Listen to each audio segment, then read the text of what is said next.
గారు నెహ్రూ వారసులు అని చెప్పలే, కానీ మీరు నెహ్రూ వారసులు అంటారు. మీరు గొప్ప మా కోదండరామ్ సార్ గురించి మాట్లాడతారు, మీరు హరగోపాల్ సార్ వ్యాసం గురించి మాట్లాడతారు.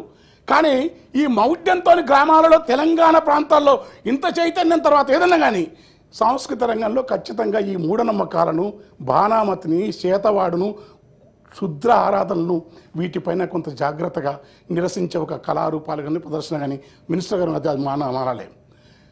తర్వాత నెహ్రూ ఆ రోజుల్లో ఇష్టపడిన ఇందిరాగాంధీ కానీ నెహ్రూ కానీ విశ్వవిద్యాలయాలకు విపరీతమైన స్థలాలు ఇచ్చి వేల ఎకరాలు ఇచ్చిన కారణం ఏంటంటే పాఠశాల అనేది, విద్య అనేది తరగతి గది కాదు.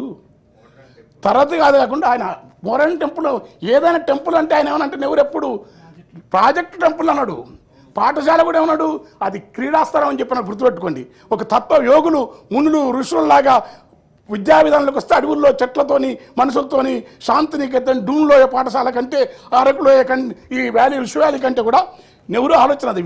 విశ్వకవి, భారతీయ ఆత్మ, భారతీయ ప్రపంచ సాహిత్యంలో మణిమకుటాయమానగా రవీంద్రనాథ్ ఠాగూర్ యొక్క పద్ధతి ప్రకృతిలో చదువుకోవాలనేది.